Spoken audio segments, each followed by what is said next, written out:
ये तो प्रायः हमेशा होता है, हर साल इसी तरह से जल जमाव होता है। पिछले साल तो इससे भी बहुत ज़्यादा जल जमाव था। ये तो शुरुआत की बरसात है जिसमें इसका ये हाल है, और सरकार को बार बार इसके लिए आवेदन दी जाती है कि ये एक स्वास्थ्य केंद्र है और प्रायः इसमें जल जमाव होता है। पिछले साल इसके लिए सरकार ने पनसोखा तक बनाया, लेकिन पनसोखा का हमको तो लगता ही नहीं कि कोई काम हो पाया है। इसी तरह से जैसा कि आप देख रहे हैं, एक छोटी सी बरसात में इस जयप्रभा का ये हाल है, तो प्रायः इसका ही होता है।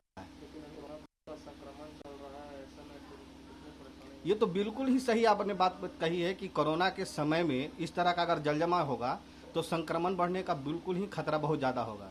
फिर भी हम लोग कोशिश करते हैं कि जनरल ओपीडी चालू रहे और सोशल डिस्टेंसिंग के साथ हम लोग मरीजों का निष्पादन करें। बिल्कुल बिल्कुल बिल्कुल, यहाँ तो प्रायः हमेशा हर महीने में कोई ना कोई कर्मचारी कोरोना से संक्रमित होते भी हैं, लेकिन इस भयावह स्थिति में इस तरह से अगर जल जमाव होगा तो संक्रमण बढ़ने का खतरा और भी ज़्यादा हो जाएगा। हम लोग का तो कोशिश रहता है कि जल जमाव से पहले ही जो भी सामान, खास करके 2 फीट 3 फीट की नीचाई पर जितने भी सामान हैं उनको ऊपर कर दे ताकि सरकारी संपत्ति बर्बाद ना हो। लेकिन अगर ज़्यादा बरसात हो गई तो हमारे बस में नहीं कुछ रह पाता है। पिछले साल तो ये हालत था कि हमारा भी कुछ माने सरकारी कागज़ पानी में बहने के कारण ख़राब हो गया, जिसको हम लोगों ने आवेदन भी दिया कि अमुक अमुक प्रपत्र बर्बाद हो गया जल जमाव के कारण। लेकिन सरकार का कोई इस पर पूरी तरह से ध्यान नहीं है और हर साल इसी तरह से होता है। यहाँ तक कि हमारे बीजेपी के बहुत बड़े नेता थे, वो भी आए, उन्होंने आश्वासन दिया कि इस बार जल जमाव की कोई समस्या नहीं होगी। और इसके लिए हम लोग नगर निगमों को बोलते हैं। आज इतना बोलने के बाद तो अब जाकर नगर निगम आया है जो जल जमाव निकासी के लिए आया है। स्वास्थ्य मंत्री से आप लोगों ने चिट्ठी लिखी है स्वास्थ्य मंत्री को? देखिए, हमारा तो प्राय रहा है कि इस जयप्रभा को कम से कम इतनी ऊंचाई पर बना दिया जाए ताकि जल जमाव की समस्या नहीं हो। क्योंकि देखिए, कर्मचारी की ही समस्या नहीं है, यहाँ आमजन जो स्वास्थ्य सेवा लेने आएंगे उनके लिए भी बहुत बड़ी समस्या है। अगर इस जल जमाव में बहुत सारे कुछ छोटे छोटे कीड़े होंगे, फंगल इन्फेक्शन होगा, उनको बैक्टीरियल इन्फेक्शन होगा, तो पता चलेगा कि आए थे कुछ और बीमारी लेके गए कुछ और। हम लोग तो सुबह शाम नहाते हैं तो इन्फेक्शन होने का थोड़ा सा चांसेस कम होता है, लेकिन आमजन अगर कोई समस्या से आता है तो उनका भी तो निष्पादन होना बेहद जरूरी है। और इस जल जमाव में तो बहुत सारे नए नए बीमारी डेवलप होंगे, तो हम लोग स्वास्थ्य को लेके बैठे हुए हैं कि कुछ अच्छा करें, लेकिन पता चलेगा कुछ बुरा होगा। क्या नाम है सर आपका? मेरा नाम धीरज कुमार हुआ, मैं पेशे से एक परामर्शी हूँ और आईसीटीसी केंद्र में पदस्थापित हूँ। कौन सा हॉस्पिटल है ये? ये जयप्रभा शहरी, ऐसे तो ये जयप्रभा अस्पताल कंकड़बाग पटना भी है, लेकिन इसी में शहरी प्राथमिक स्वास्थ्य केंद्र जयप्रभा अस्पताल भी संचालित है।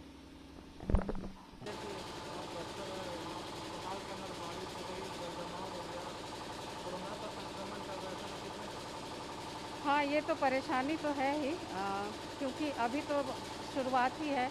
अभी तो हमारा पूरा मानसून आना बाकी है और अभी से ऐसे हालात हैं। और अभी पता है कि कोरोना का संक्रमण भी फैला हुआ है और कोरोना के संक्रमण के लिए ऐसा जल जमाव बहुत ही खतरनाक साबित होता है। हाँ हाँ, बिल्कुल बिल्कुल। इस जल जमाव के कारण हमारा जो मरीज़ को जैसे वैक्सीनेशन प्रोग्राम है और बाकी भी जो ओपीडी है बहुत ही सफ़र कर रहा है। और क्योंकि हमारी ड्यूटी है तो हम लोग आ भी पा रहे हैं, लेकिन इस जल जमाव में भी किसी भी मरीज़ को अस्पताल तक पहुंचना इस हालत में, मतलब ये तो बहुत ही अजीब सी स्थिति है। ऐसा होना नहीं चाहिए, जबकि अभी बारिश जस्ट स्टार्ट ही हुआ है और इस समय अगर ऐसा जल जमाव की स्थिति बनी रहेगी तो आगे तो क्या परेशानी झेलनी होगी, वो तो बस सोचने से ही डर लगता है हम लोगों को। परेशानी आप लोगों को है? परेशानी तो है ही। देखिए, हमारा अस्पताल जो है यहाँ नियमित रूप से 9 बजे से स्टार्ट हो जाता है, लेकिन इस स्थिति के कारण अभी तक हम लोग अपना काम ही स्टार्ट नहीं कर पा रहे। इवन हमारा चेम्बर देखिए, शायद सुबह भी दिखा रहा था, पूरा ही वाटर लॉजिंग हो चुका है और बैठ ही नहीं सकते हम लोग, बैठ ही नहीं पाएंगे तो मरीज़ को कैसे अटेंड करेंगे हम लोग। हॉस्पिटल के अंदर भी दवा भी कुछ बढ़ रही है पानी में? क्या बोल रहे हैं? हॉस्पिटल के अंदर दवा भी कुछ बढ़ रहा है पानी में? हाँ हाँ, बिल्कुल बिल्कुल, क्योंकि जो है ना, ये थोड़ा सा लो है, थोड़ा नीचे पड़ता है हमारा अस्पताल, तो जितना जो पानी है वो आपका रोड इतना ऊपर है, सारा सब यहाँ आ जा रहा है। यहाँ तो बहुत सारा, पिछले साल भी बहुत सारे इंस्ट्रूमेंट ख़राब हो गए थे हमारे। और इस बार क्या, मेरा नाम डॉक्टर भुवनेश्वरी है। मैडम ये बताइए कि हॉस्पिटल के अंदर जल जमाव हो गया है। ये अक्सर होता है, हर बार जब पानी आती है तो ये तो बहुत कम है, क्योंकि अगर निकास हुआ है यहाँ तक हमारे यहाँ पानी रहता है, 2 गो ये स्लैब भींगा हुआ रहता है, ये तो हमारा है कि अपना पहले से सतर्क होकर के पूरे रख रखाव को अच्छी तरह रखने के कारण आपको कुछ ये सब दिख भी रहा है, नहीं तो सारे बिगड़ जाते हैं पानी में। लेकिन कोरोना का संक्रमण चल रहा है, ऐसे में हॉस्पिटल के अंदर पानी घुसना नहीं लगता है कि परेशानी की बात है? हाँ, परेशानी की बात तो है। कोरोना में जो अगर पॉजिटिव रहेंगे और हम लोग भी इस तरह से हैं तो पॉजिटिव हो सकते हैं। हम लोग तो जान को खेल करके ही वर्क कर रहे हैं। ऐसी स्थिति में भी देख ही रहे हैं कि हम लोग यहाँ पे प्रेजेंट हैं। दवाई भी देख रहे थे, कुछ दवाई भी नीचे गिरी हुई थी। वो पानी दवा तो हम कल लाए ही हैं, तो रख रखाव तो सही देख ही रहे हैं कि किस तरह हम लोग उसको उठा करके ऊंचाई में रखे हैं। इस वजह से आपका वो दिख भी रहा है, नहीं तो ये तो बिखरा ही रहता है। हमारे यहाँ रखने के लिए रैक की भी कमी है, जिस वजह से हम दवा को अच्छी तरह से एडजस्ट नहीं कर पा रहे हैं। लेकिन फिर भी हम अपने तरीके से सबको ढंग से रखे हुए हैं। उसके बाद का वो छोटा मोटा तो मिलेगा ही भाई, पानी है। पानी कब लगी था? पानी 3 दिन की बारिश में तो ये आ ही जाता है, हर बार इसमें जल जला रहता है, इतने रहता है इतना। ये आज तो पानी कुछ निकला है तो आप कम देख रहे हैं। 2 दिन की बारिश में ये पूरे जयप्रभा मेरा जो ऑफिस देख रहे हैं वो पूरा जल जला हो जाता है। परेशानी आप लोगों को? बहुत ज़्यादा, बहुत ज़्यादा। गंदे पानी में आप लोग को? गंदे पानी में ये पैखाना का भी पानी है इसमें, जिसमें हम लोग खड़े हैं, ऐसी हालत में वर्क कर रहे हैं। क्या नाम हुआ आपका? कुमारी ज्योत्सना, क्या पोस्ट क्या हुआ आपका? क्लर्क, कौन सा हॉस्पिटल है? जयप्रभा हॉस्पिटल।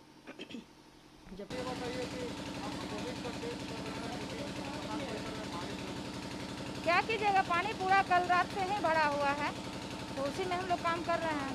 लोगों का कोविड टेस्ट कर रहे हैं। हाँ, लोगों का तो कोविड टेस्ट करना जरूरी है, तो इसलिए हम लोग काम कर रहे हैं। यदि कोरोना का संक्रमण चल रहा है, सरकार को कोरोना का मत होने की, ऐसे में क्या लगता है आप लोगों को परेशानी नहीं हो रही है? परेशानी तो हो ही रही है, पानी में भीग के काम करना पड़ रहा है। हाँ, दिक्कत तो हो रही है। क्या नाम है आपका? श्वेता नाम हुआ मेरा। ये बताइए कि आप कोविड का टेस्ट करवाना है क्या? जी कोरोना टेस्ट करवा लिया आपका? हाँ, ये मैम जी कोविड का टेस्ट हो गया आपका? जी हाँ, बड़ी गंदगी है, बड़ी यहाँ व्यवस्था नाम का कोई चीज़ भी नहीं है यहाँ। हाँ, यहाँ स्टाफ लोग हैं, सब लोग ढीले पड़े हुए हैं। कोई जो है पेशेंट आ रहा है, इसके लिए थोड़ा जागरूक होना चाहिए। लोग मतलब उत्तेजना से नहीं, लोग अपनी जिम्मेवारी को समझ रहे हैं। हम लोग आकर के 2 घंटे से बैठे हैं। टेस्ट हो गए? हाँ, टेस्ट तो हुआ अभी, लेकिन संतुष्टिपूर्ण अभी व्यवस्था लायक नहीं है यहाँ। और बड़ी गंदगी है यहाँ। गंदगी के लिए मैंने यहाँ कोरोना टेस्ट कराएं, या कि यह कोरोना फैल और गंदगी से फैलेगा। बहुत परेशानी देखिए रहे हैं। परेशानी हाल मत कहिए, परेशानी इतनी हो रही है कि कोई मैंने सुविधा यहाँ कोई दिख ही नहीं रहा है। मेरा व्यास मणि उपाध्याय नाम है।